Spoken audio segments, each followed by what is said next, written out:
Have you ever had surgery? I have had surgery. You have. So yeah, Oh, and to expand on that, have you ever broke a bone? I've never broken a bone. I have never broken a bone. I'm not too athletic. I'm not too crazy. Tell us about the surgery. So the surgery. So it's actually this is a really pathetic story. Not gonna lie. So in high school, I punctured my eardrums 3 times in 2 years. Wrestling? Had you? No, not wrestling. This is really actually. I'm telling you, I'm telling you this is pathetic. I mean, it's really pathetic. So the first one, I was at my friend Evan's house. This is probably. Is it haha pathetic or like I feel bad for you pathetic? You know what? You can be the judge. I don't know. You like, am I gonna like find this amusing? Honestly, I'll find some funny in there somewhere because there's some pretty crazy things in the story. Yeah. So the first one, pool party, my friend Evan's house. I dove to the bottom of his pool, maybe like 7-8 foot pool, like not crazy deep. You were that guy? Yeah, dude. I never dive. I never dive. But I decided to do a dive, and I jumped to the bottom of the pool, and I felt this pressure to split in my head. No. And I got out of the pool screaming, like, "What the fuck is going on?" And so you didn't hit the bottom of the pool with your head? No. So what happened was I jumped in the pool, and the pressure became so fast, my eardrum just split from the pressure. The change in pressure. Oh man. So the eardrum split. I had no idea. I thought I had swimmer's ear. Like my head was very. I mean, there's a lot of fluid in my ear because there's a hole in it. So like I'm like shaking my head like fucking like this for like 3 hours. I bet it feels crazy. Yeah, it does feel pretty nice. Like my balance was a little off and like my head was just heavy. Like I was laying back like this, trying to drain out my ear, and like fluid was draining out of my ear, but it was just like ear fluid.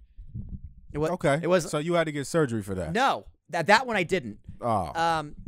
So that one I went to the doctor, and he said give it 2 months, 3 months. I don't know how long he said. He's like, deal with this a long time. He said give it some time, and then if it heals naturally on its own, you're good.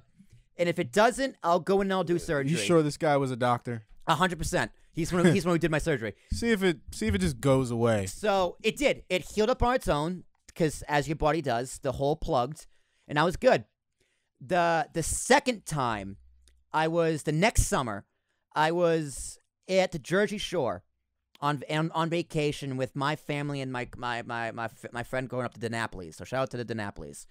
And I was in the ocean, and like playing in the waves, and the waves are pretty rough. And I was like just jumping headfirst into the waves, and this really big wave, came over me and smacked right in the side of the head, and the pressure from the wave hitting me, this split. So I had a pressure from a wave and the depth of a pool. I got out of the pool and I go, "Mom, I punctured my eardrum." She goes, "How do you know?" I'm like, "Trust me, I know." You're like the last story. The last story. I was like, i.e. last summer. So this is the first day of the vacation too, nonetheless. So that's usually how it works. We go back to our like condo or whatever, and they thought it was swimmer's ear again. So they put eardrops in, and I bet you have a much larger respect for water now. Oh yeah, like remember the from the hot sauce in the eye story. Yeah, a friend of mine, she's had some like near drowning experiences, and she's like, let's just say I respect large bodies of water. I respect the water. She's like, I don't hate the water. I'll get in, but I have much more respect for it. I respect its gangster, basically. Like I know the power. So yeah, that one was really bad. That was bad. So that ruined my whole vacation. We ended up going to the hospital, and they take the stethoscope, whatever, and look at my ear. They go, "Yeah, it's punctured." I go, I know it's punctured. I've done this. And then so same thing. Back from vacation, went to the same doctor. He's like, "All right, give it 2 months, and we'll see what happens." So 2 months go by, and here's how I know I needed surgery. This is the craziest part of the whole story. Well, you need surgery. This one I needed surgery for. Okay. So how I knew, I would sit very still, and I would just like pretty much just breathe in through my nose a certain way, where I would feel the air going through my ear, through the hole in the eardrum. I could feel the air. I would breathe through my ear. I would breathe through my ear, Christian. Yeah, that's not fucking normal, bro. No, it's not normal at all. You're supposed to breathe through your mouth and through your nose, bro. I would take a deep breath, and Why are you breathing? You're supposed to breathe through your mouth and your nose. I'd feel the cool breeze going right through the eardrum. I go, ugh, a nice little shiver down my spine. So that one, it's like the doc's like, "You ready?" I'm like, "It needs surgery." He's like, "How do you know?" I'm like, "Trust me." So he looks in. He's like, "Yep, you need surgery." So that one I had surgery on. I was out for a few hours, maybe. How they do it is, they go in your ear, they go behind the eardrum, take some cartilage, and then plug it in. I have no idea how, because they didn't there's no scar on my ear. I was like, did he just have little, how did he do it? How did he do it? How do you take a little needle or a little scoop it, a little, it's like an ice cream scooper, go behind the eardrum? I don't know how they figure out half the shit out. Right? you know, whose idea was it to, let's say, for example, a family member of mine had, an aneurysm, terrible stuff. But, to alleviate these problems, they, drill into your, who was the first guy or gal? But we know how the oppression of women, so it's probably a guy. Yep. So let's say the first guy who decided, yeah, I'm gonna go at a person's skull with a drill, and that's gonna fix a problem. I'm gonna plug someone's eardrum to see how this works. Or do that little thing that I don't know what that was, but do that. Who was the first person? No idea. You know what I mean? Because it's it's like you can't learn karate from a book. So somebody had to do this. Right. You know what I'm saying? So I don't know. I'm very impressed with what humans have come up with for a lot of things. So that one needed surgery, and a few weeks after the surgery, because I took maybe a week off of school, give or take, just to recover. Right. But I couldn't get my ear wet because it had to finish healing, so I couldn't get any water in my ear. In fact, for the whole So you didn't shower for a few weeks. Well, or you wore earmuffs in the shower. I did shower. So even during the process of the hole being in there, I couldn't get any water in it because if water got past that hole, I could lose my whole hearing. Oh, this was serious. This was very serious. I could have lost my whole entire hearing. This was the brink. So I had to get And how old were you? I was high school. So it's just, yeah, because kids are stupid. Yeah. So you could have easily somehow. Well, dude, carelessly. So here's where it gets really dumb. You're a teenager. So the first time I punctured the eardrum, I jumped back in the pool and did a really hard breathe through my nose, and trying to get all the water out of my ears. So I thought, I know how I'm gonna get water out of my ears. I'm gonna go jump back in the pool. So that didn't work. I got home. I was like, "Well, if I just take a shower, because every now and then, I go to the beach, I get water in my ears. More water. I thought, water. Yeah, freshman in high school, I thought more water was a trick. So it wasn't. It wasn't at all. It wasn't a trick. So it didn't fix it. I had to get an earplug. So I took an earplug in the shower during those 2 months. I had to wait for it to plug up. But after I got the surgery, I had to put cotton balls in my ear, for 2 weeks, in school. You had to walk around like that. Yeah, I had to walk around like that. I couldn't play. Which story was supposed to be pathetic? This whole story is pathetic. Okay. The even more pathetic part's kind of coming up. I mean, it's not really pathetic. It's kind of like how because of course this happens to Will. Well, yeah. So I couldn't participate in band class because yeah, the percussion could ruin my hearing. I don't know. I took the excuse and did homework. But I'd wear cotton balls, and I remember there's a fire alarm. There's a fire drill in the middle of band practice, and we went outside, and someone was just because it's cold. He's like, "Are you seriously putting cotton balls in your ear because it's cold?" I'm like, "No, I had surgery." He's like, "Oh, that makes sense." Yeah, I mean, I was like, yeah, fortunately, I didn't. Fortunately, I never had. I never really had any major injuries. No, me neither. It was really my sister who has a theory. She finally broke the curse. She would get injured on every odd year of her life, severe injuries, that involved. She's busted open her chin twice. She's had concussions. She's had torn ligaments, torn things on odd number years. I think she finally broke the cycle at after 17. It's she'd be walking around on eggshells, the odd number years, and still end up hurting herself. Maybe which might have contributed because when you're you are worried about something, sometimes that's the thing that does it. That's what happens. Broke her arm. She's done so many things. So you've never had surgery? The closest thing that I had to a serious injury where I could have potentially needed surgery is that I had a very bad concussion from football practice my freshman year of high school, doing a drill known as the Nutcracker.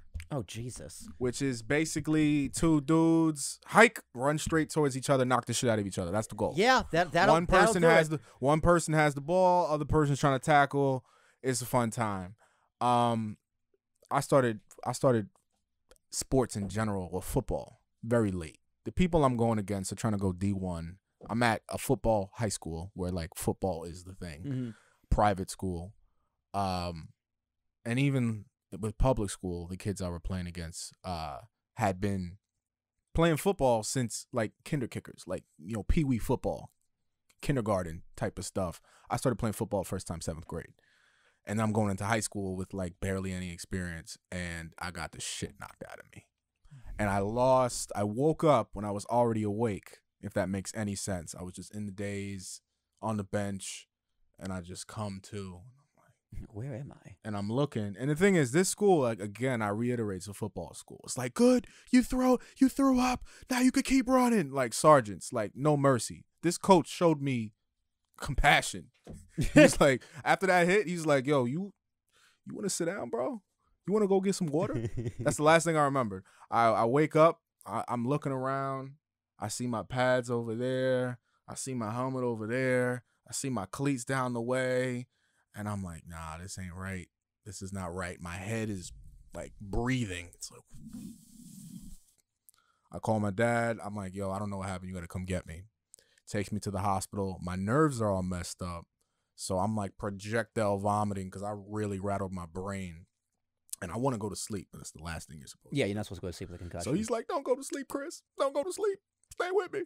It's like John Q. Have you ever seen this? I have. Love that movie. Where he picks up his son off the baseball field and it's all dramatic and he's Denzel in it. Yo, that movie. Yeah, that so fucking movie. It was kind of like that, except I wasn't like a toddler or like whatever. He was like a 8-year-old or whatever. I was like, 15. And I went to the hospital.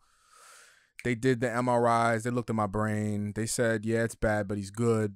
And I went to sleep and I woke up 8 hours later. I slept for 8 hours after that hit. Nice good night's sleep. In the middle of the day. Nice good night's sleep. But it caused some memory loss. And sometimes I think back to that moment where sometimes when I forget things, I'm like, might have been that concussion. Well, what surgery would they have done on you? I don't know. I mean, I don't doubt man. You know what I mean? They come up with something. Yeah, fair enough. Something just for me. I mean, who decided to put like what is it? They put a nail in the knee, or what is it? They put a screw? Yeah, screws. Screw. Yep. Or in your hips. Yeah, I mean, who comes up with this stuff? Doctors. So, the people who do that, I don't know if they would have had a solution, but apparently it was the worst concussion you could have. Okay. So I'm not CTE with it though. I'm not. That's good.